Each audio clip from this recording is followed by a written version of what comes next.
a little different today. And I'll tell you why. Of course, you know I'm the Leviticus nerd. So Leviticus, check, right? The book I wrote, if you haven't found it, it's on. You can get it on Kindle. It's $3.99. I am not going to be rich. That book. I'm not speaking bad things over myself, but I'm just being realistic, right? That's not the book that's going to make me a rich. Did you get it? I did. Oh, I got there the you go. hardback version. I mean not the hardback, the actual book. Yeah, it's like 11 something. Yeah, thank you. So that one is about Genesis and Exodus. So I got a pretty good handle on Genesis and Exodus, besides Leviticus. 2 years ago, when here in our Torah study, we began going through Deuteronomy. And so in going through Deuteronomy, I finally understood what the whole book is about. So I'm a big picture kind of a person. Before I get into the trees, I really got to understand the forest. So if you want me to do something that's detailed, I'm going to ask you for, okay, why are we doing this, and what's the big picture, and then I can do it, you know, with all my heart. And but that had not happened with Numbers. So the book of Numbers was the last one that I just really never had the occasion to go deeper into it, to understand it in the big picture kind of way until now. So I began to read as part of my text for school. Began to read about the wilderness. That's the key to understand Numbers. You see, the name in Hebrew is what? Bemidbar, in the wilderness, right? In the wilderness. So I think the wilderness has something to do with it. And what I understood is that basically the book of Numbers is a travel blog. That's what it is. If you guys remember back in the old ancient days, we used to travel on the interstates with a big road map. Yeah. Right? They still sell those. How are they making money off of that? I don't know. But you can have iPhone and Google or anything you want. So you would, keep track of where you were going and where you needed to go, and riding in the city and all that stuff. So, well, that's Numbers. It really is a keeping track of all the travels, especially after chapter 14. When they got in motion and then pretty quickly got to the edge of the land, and then the failure occurred. So it's very key then to understand that. Now, what I'm going to do today then is give you first we're going to have a geographical survey of the land of Israel with special attention to the wilderness. But then we're going to get into the theological implications of it. What are the spiritual implications of the wilderness? And you're going to see how this is all over Scripture. All right, so the land of Israel, I have here the maps of the ancient, in the Torah, the ancient sites. So that's why it calls it Canaan instead of Israel, right? You see, even the Dead Sea is called the Salt Sea, and we don't have the whole Mediterranean, but it's called the Great Sea. So it has the ancient names. So you see, you have several regions here. You have the Shalom. You've heard of the Rose of Sharon. Okay, that's actually a part of Israel right in the north, the northwest. And you see it's super green. And also the Shephelah, super green. All of this part here. Because you get the moist coming from the wind, coming from the ocean. And so you get the dew that falls in the morning. Same thing with the north. I kind of got it out of the picture here. Let me see if I can bring it real quick here. the Dew of Hermon, Mount Hermon. It's year-round snow. That's how high it is. And so you will get, because it is so high, then what happens here is that the wind comes bringing the moist and the humidity, but then it stops at the mountains because it is so high. It kind of hits there and it doesn't go over to this other region, which is the Jordan Rift, the Jordan Valley. So it goes from the Sea of Galilee, and this is super low until you get to the Dead Sea, obviously the lowest part on earth compared to sea level, right? And so the Shephelah is a real fun part. It's one of my favorite parts in Israel. It's, you're coming from Jerusalem. I've made this trip from Jerusalem to Beersheba. And so one way to do it is to come up here, you kind of make this way here, and then you arrive at the Shephelah, and then you get the roads there. Let me put on the screen. I wanted to show it to you before it gets a little complicated. Here's now these are the ancient highways. This is where they actually walked. It's not today's Israel where you drive. Some of it actually became Israel's roads today, some of it. But what we have here is the routes where they would walk.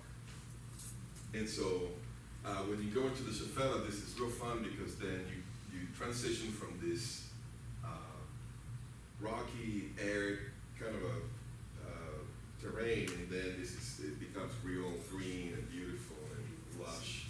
So there's a lot of agriculture happening here, of course. And so you can see, I was at a place in Jerusalem, a high little mountain or hill where Herod built, he had many palaces all around the land, one of which is at Masada, down in the Dead Sea. But he built one here in Bethlehem, right outside Bethlehem, where you can actually see, the hill of Jerusalem. You can see there's a church that was built there that you can see from there. It's built on the Mount of Olives.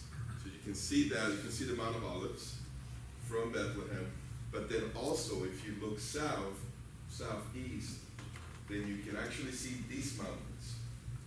And in a very clear day, you can catch a little bit of the sea, of the Dead Sea.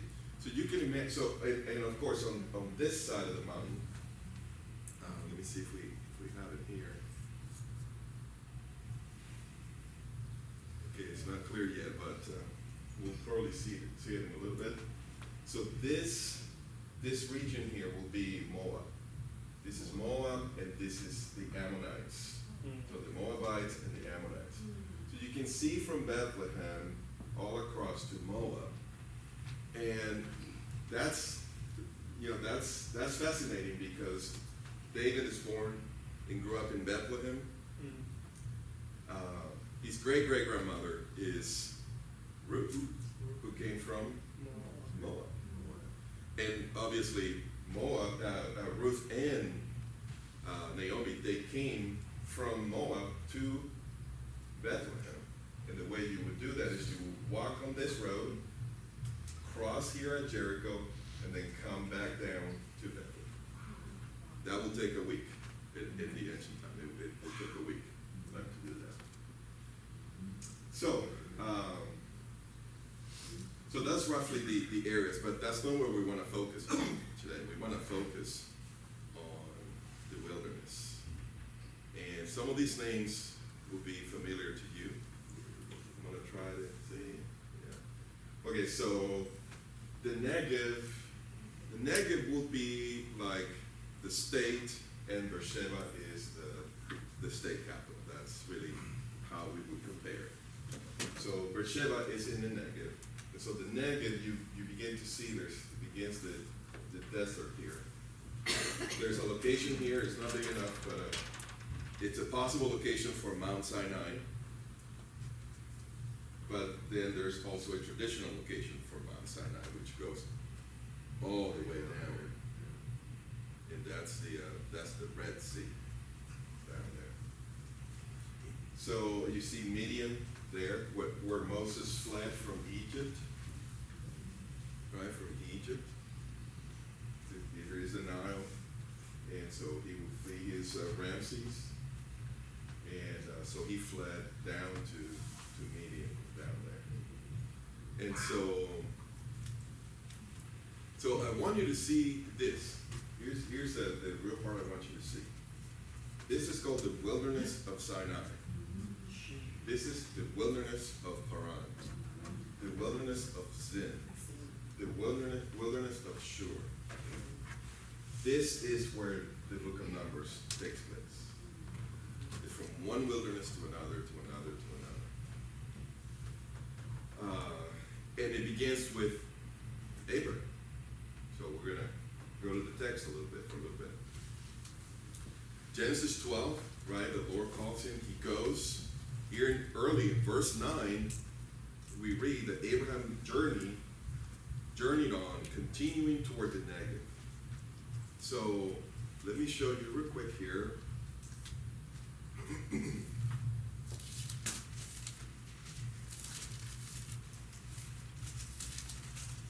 show you Abraham's journey. It comes quick, and it's not super big. So let's get ready for it, and it'll show us. This is Ur of the Chaldeans. He goes all the way back. You don't cross the wilderness, you will die here. But you go up, and then you come down, and he comes to here's Shechem, and so he comes and he goes to the Negev. Then he goes to Egypt, and then he comes back up to the Negev, and then Hebron is somewhere around here. That's Abraham's journey. So what we read then in 12:9, Genesis 12:9, is that he came into the land and he continued down to the Negev. The word Negev means south. kind of logical, right? So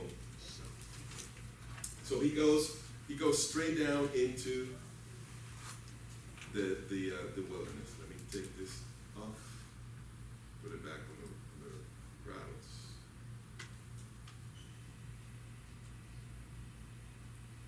Go back to the wilderness. So he goes all the way down to the wilderness. He's dwelling in the wilderness. So we begin the Torah really in the wilderness. Genesis 20, verse 1. Now Abraham journeyed from there toward the land of the Negev and settled between Kadesh and Shur. Then he journeyed in Gerar. So quickly, let's take a look at some of these places as we're able to.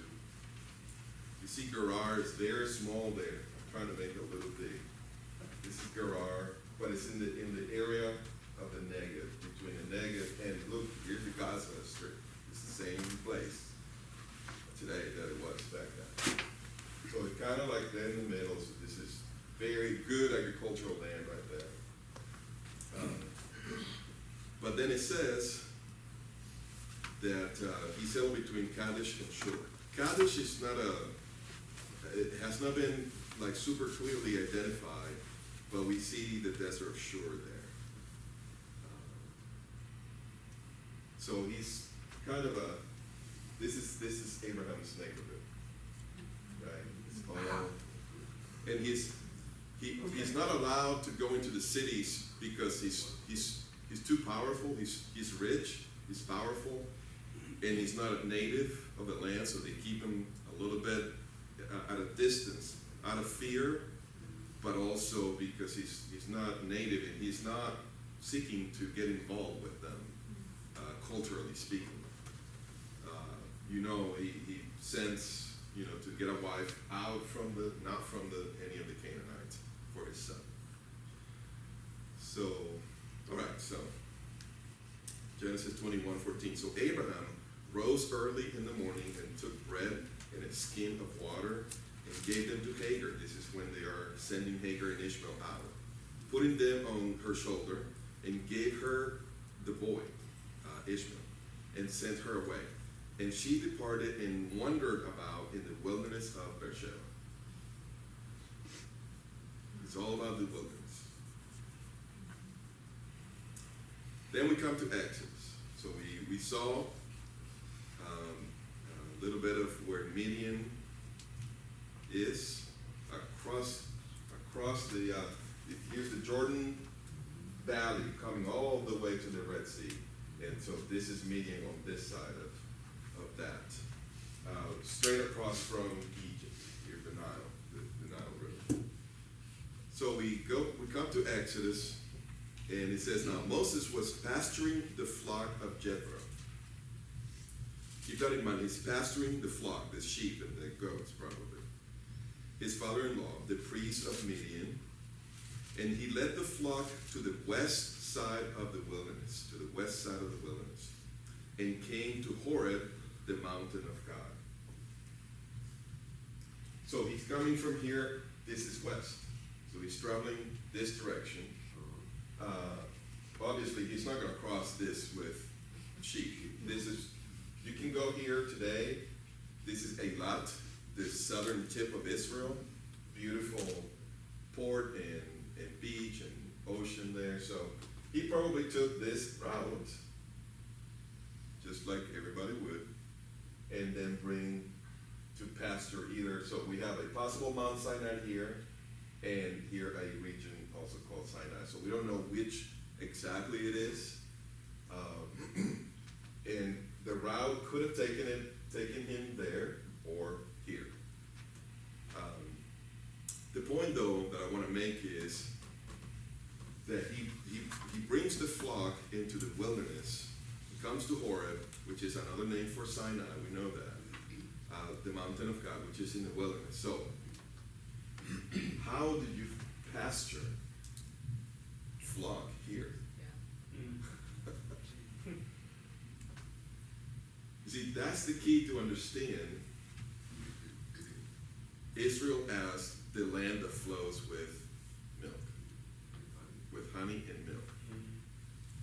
The honey is a reference not to the bees, but it's a reference to the fruit from which they make, what would we call it today, preserve, marmalade or jelly. That's the real honey of Israel. There is honey in Israel, of course, but the reference to it flowing, it's a fruitfulness reference to how fruitful the land is, how much it gives actual fruit. But then the reference to it being the land of flowing with milk, it's really tricky, because the land that flows with milk is actually the wilderness. The wilderness. So we wonder how. Well, let me go into a little bit of the spiritual and the theological here. God is going to bring the flock, his flock, into the wilderness. And it is the job of the shepherd to find a way for the sheep to be fed. Amen. Even in the wilderness. Amen. Even in the wilderness. Amen. And we'll have a little more to say about that in a little bit. Joey, Yes. just a quick note. Yes. If anybody, we were fortunate in 15 to go there in that area. It's barren. Yes. It is barren. Well, it is. But here's the thing. I was, here's the possible site of Mount Sinai. This is where I went. I went to this site in Mount Sinai. It looks little, but it's huge. And what happens is that when you're walking and you remove the rocks, and you find a little vegetation under the rocks, and just a little bit over here, a little bit over there, a little bit. That's where the flock feed. We picture it like, the land of, that's Switzerland. Where it's all creamy, and the mountains are hills are and then you come here, and you're like, who moved my Israel? You know that book, right? Who moved my cheese? Who moved my Israel? Anyway, so And that's, well, I don't want to jump the gun with it, because we'll get into the spiritual and theological part of it. But you begin to see the picture, how important the wilderness is in the Torah, all over. Exodus 15:22. Then Moses led Israel from the Red Sea, which it's possibly, this is one of the, it's possibly this, it's called the Sea of Reed, actually, in the Hebrew. Not the Red Sea. The Red Sea is this. But this is probably one of the routes where they will come and cross right here. But there are different options for that. But the point then is that they are in the wilderness. It says that they went out into the wilderness of Shur, and we saw that up here. So this is a possibility that this is Mount Sinai, and they're actually on their way, maybe on this road, through the wilderness of Shur. And if not, then if the other possibility then is that you go through the wilderness of Shur, you cross here, you're still in the region, and then you go down to this Sinai. So either way, you will go through the wilderness of Shur. And they went 3 days in the wilderness and found no water. That's really the key to, there's a difference between a wilderness and a desert. In the wilderness, you have limited resources to sustain long-term community life. In other words, you can't start a city because there's no water and there's no rain. So you can do agriculture to sustain a large population. So it is limited. In a wilderness, it is limited. That's why the wilderness is an individual experience. It's a small community, a small group experience. The desert, though, there's absolutely no resource at all. No. So you will not find. There are other Hebrew words for that, where there's just nothing. So, Exodus 18. Then Jethro, Moses' father-in-law, came with his sons, Moses' sons and his wife, to Moses in the wilderness, where he was camped at the Mount of God. So, it is a wilderness. The place where you're going out to receive the Torah, to hear the voice of God, is a wilderness. And the reason is the word midbar, so you may know this, the word midbar has the root dabar. And dabar means a word, or to speak a word. The wilderness is where you receive a word from God. I'll say a little more about that in a little bit. Of course, you knew I was going to find my way to the bit. This is the Torah of the burnt offering, the grain offering, and the sin offering, and the guilt offering, and the ordination offering, and the sacrifice of peace offerings. Basically, a summary of Leviticus 1 through 7.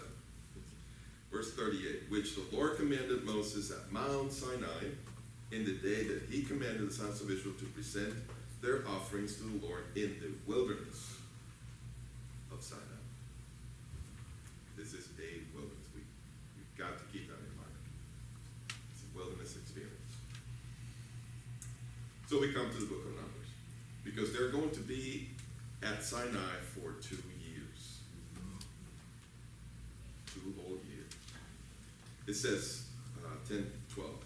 And the sons of Israel set out on their journeys from the wilderness of Sinai, where they had been, from the wilderness of Sinai. then the clouds settled down in the wilderness of Paran. So you go from one wilderness to another one. So whether it is from here to here or from here to here. The point is that they're making their way through to cross the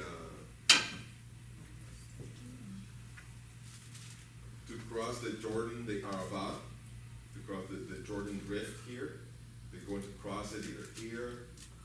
Most likely they're going to come over here and come to Seir, which we saw last week in the last couple of weeks.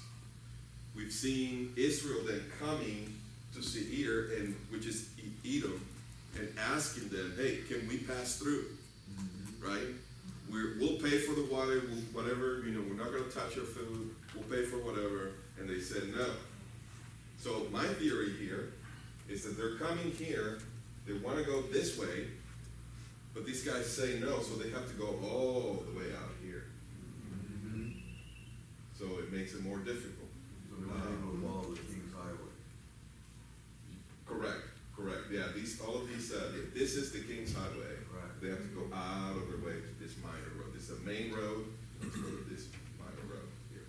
And then they come up to Moab, up here, and they're, Moab is from this river up, and so they try to do the same thing, and then they get into battle there with Og and Bashan and all that, so.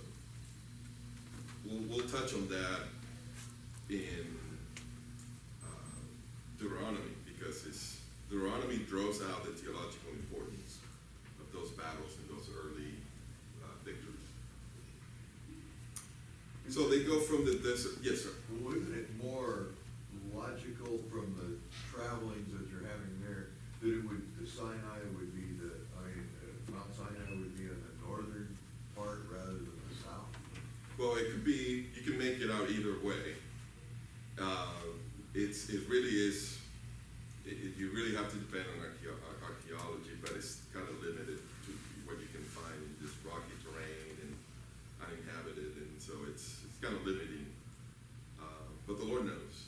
I believe we will come to either discoveries or revelation, more precisely as to what it is. If you ask Israelis, they're convinced it's actually the one in the north, as a matter of fact. So they're convinced it's this one. This is what they would tell you. All right.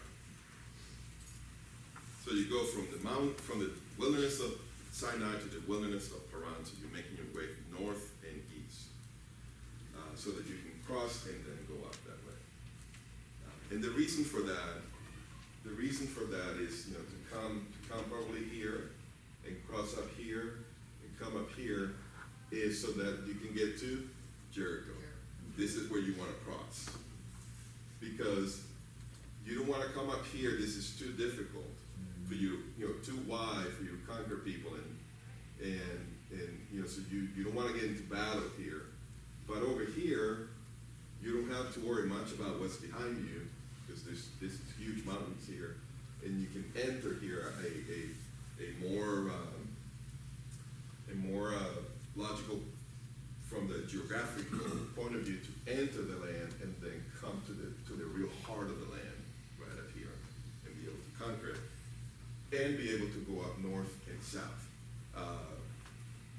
Sometimes I toy with the idea of studying the Torah but using the other books, so Joshua and Judges and all of that, so that we can see the outcome of the promises. When did they actually take the land, and how did they do it? It's fascinating to see how, when they come in here and Joshua comes, and then they go north, they go south, they go east, west, and it's really fascinating. And then, of course, some of the failure to conquer the land completely.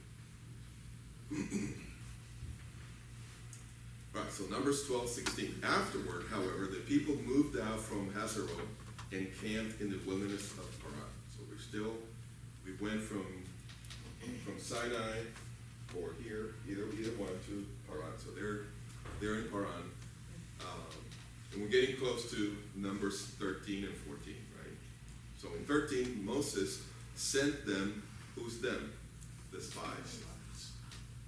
He sent the spies from the wilderness of Paran at the command of the Lord, all of them men who were heads of the sons of Israel. So these are the spies, are sent from Paran. Verse 26, they proceeded to come to Moses and Aaron. This is now they're coming back. And to all the congregation of the sons of Israel in the wilderness of Paran at Kadesh. And they brought back word to them and to all the congregation and showed them the fruit of the land. Going back a few verses, verse 21. So they went up and spied out the land from the wilderness of Zin as far as Rehob and Lebo Hamath. We can't locate this Rehob and Lebo Hamath, but we know where Zin is. Right here. So they're in the wilderness of Paran somewhere, and they're going to go up here this way to spy out the land. So this is where they come back this way.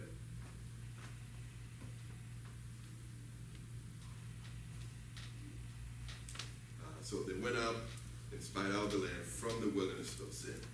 So they did their spying probably north of here, but they come down and this was their base somewhere around here.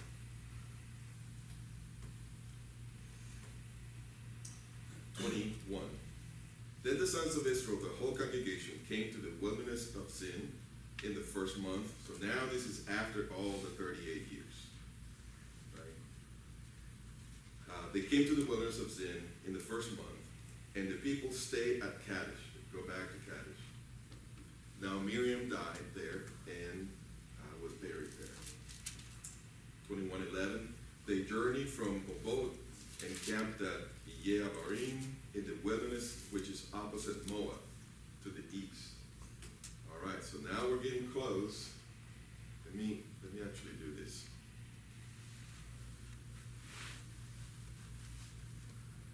Let's take a look at where Moab actually is. So they're around here, around this area. So they want to cross here so they can go up to Moab and go up to Jericho eventually. So they're in the wilderness, which is opposite of Moab. All of it is about wilderness. So it's the Negev, the Paran, Sinai, all of it. So they're somewhere up here wanting to cross this.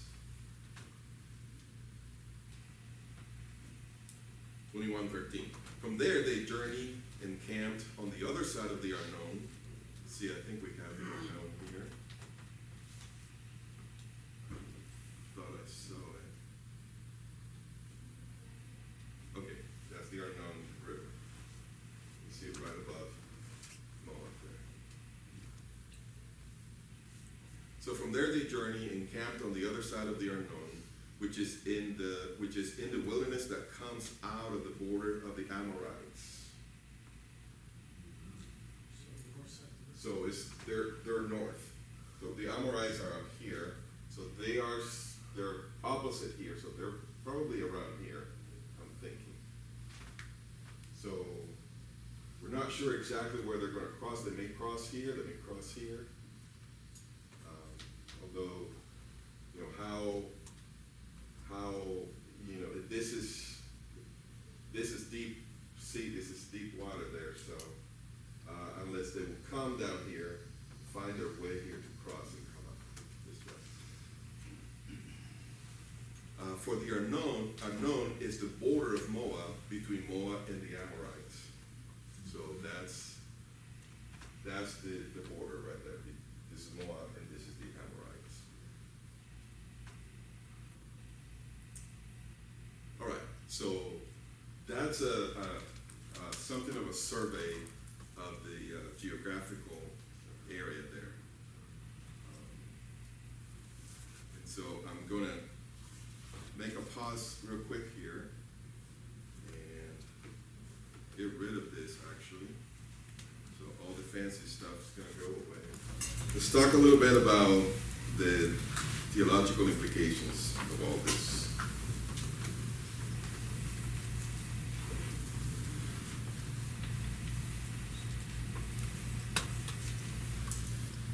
So, when we talk about our spiritual journey, there are two words that we use frequently. It's the one is the word season. You know, I'm in this season, I'm in that season, I'm coming out of this season, I'm going to a new season. Or we use the word wilderness. We can combine both. I'm in a season of wilderness, or I had a season of wilderness. Right? So I want us to understand a little more wilderness in that way. Now, the most important, there are two things. There are the most important things that we need to learn about the wilderness. They're not in any text where you think you can learn about the wilderness. That is Genesis 1. Let's go to Genesis 1, if you would.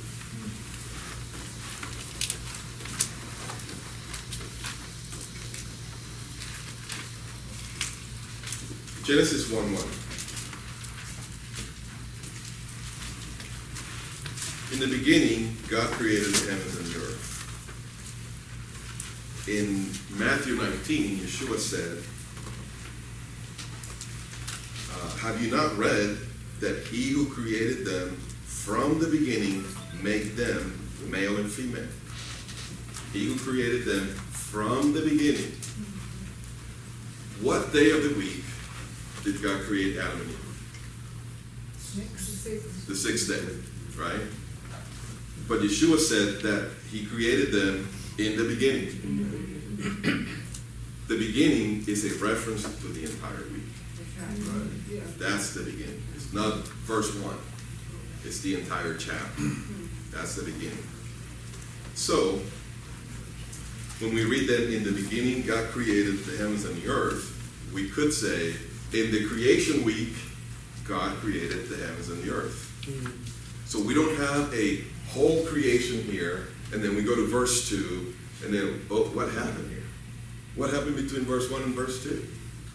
And all kinds of people have all kinds of speculation as to what happened between verse 1 and 2. Right? But verse 1 is actually a summary of the entire week. It's an introductory summary of the entire week. Then we get to Genesis 1:2. The earth was formless and void. Formless and void. Void, it had no people, no animals. And formless, it was covered with water. So, 6 days of creation, right? The first 3, God addresses the formless. The second 3, he addresses the void, the empty. So in the second 3, he's going to fill it up with people, animal, fill up the heavens with all of the heavenly bodies and all of that. But then the beginning, the first 3 days, he is going to primarily take care of the water. He's going to gather all of the water, put it above the firmament, and then he's going to gather all the waters into oceans and rivers, and then we have dry land. Then we have vegetation and all of that. So we see a picture of that when we fast forward to the flood with Noah. So in the flood with Noah, all these waters that he put above the firmament, they come crashing down. And again, the earth is covered with water, just like it was in Genesis 1. So it is a reversal from Genesis 6, that reversal to Genesis 1. It is judgment. And the most important thing that we need to see then is that this judgment and this reversal has to do with making the land unfruitful. That's the point of the flood. Making the land unfruitful. Just like it was in the beginning. It was empty. There was only one family. left. It was void for all practical purposes. And it was once again unfruitful. We see it in Genesis 1. The whole reason for the first 3 days was to make the land fruitful. You know, create, bring out the dry land, put vegetation so that it can actually sustain the life that he was going to create in the second 3 days. But he gave a promise never to flood the land, the earth again. So how then is he going to bring about unfruitfulness? Because unfruitfulness is extremely important. Because the covenant has to do with fruitfulness and unfruitfulness. That's what happened with Adam and Eve. Adam and Eve, here's a gift. All this land extremely fruitful. You sin, and now all of a sudden the curse falls on what? On the land. Right? And they become slaves to the land, to work the land, and they have extreme difficulty to get fruitfulness. Right. So how is God going to accomplish this bad part of the covenant, the judgment part of the covenant, to bring about unfruitfulness, if he can't flood the earth again, because he swore not to? Well, he does it through the wilderness. He accomplishes the same thing. The purpose of the wilderness is to make the land unfruitful. That's the number one thing we need to understand about the wilderness. It's all about unfruitfulness. You may think, well, so we get that, from punishment? Not necessarily. Number one, Yeshua was driven by the Holy Spirit into the wilderness. Right. So we know it's not necessarily always related to sin. And even at a deeper theological sense, the wilderness, Israel is taken into the wilderness to hear the voice, to hear God, to receive the Torah. At the beginning in Genesis 1, God started out with a land, with an earth that was flooded, that was unfruitful. Not because of any sin or any race that existed before. None of that. He did it to show us the process to make things and to make people fruitful. To show us that he can. He has the power to turn around unfruitfulness into fruitfulness. That he has the will. He wants to. So he made it difficult for himself to show us that he can handle our difficulties. He made it a wilderness for himself to show us that he can handle our wilderness. And he can turn our wilderness into fruitful land. Amen. Why do you think he chose the land of Israel?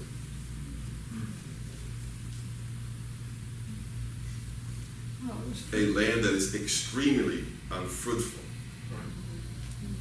for the same purpose. He made it difficult on himself to show his power in making this tiny unfruitful land into the most fruitful in the world, to show his power. If you fly into Israel, it's all green and everything around it is all brown. It's the miracle of God. Yeah. But the purpose is to show us what he can do with our wilderness. That's why the whole of the Torah needed to be in a wilderness setting. To shepherd us, to find food as sheep in places where it would be impossible, but he can. And to instruct us in how to be shepherds. How can you feed people who are going through a wilderness? And how can you feed people even when you are in a wilderness? That's what we're all about here at Sukkat. To arise to a place where we can feed others, even us who are in wilderness. I would thank you. Make this word be like a fresh shower, a gentle shower that falls upon a ground that is thirsty. Make this teaching be from your spirit, like the early rains that fall upon a ground that has been tilled and plowed and is planted and is ready to receive. It already has the seed, just needs the gentle showers, early rains from you. And make it be, Lord, as the latter rains that falls upon those who already are giving fruit, but they just need the last push for the fruit to be not average, but exceptional. Thank you. In Jesus' name.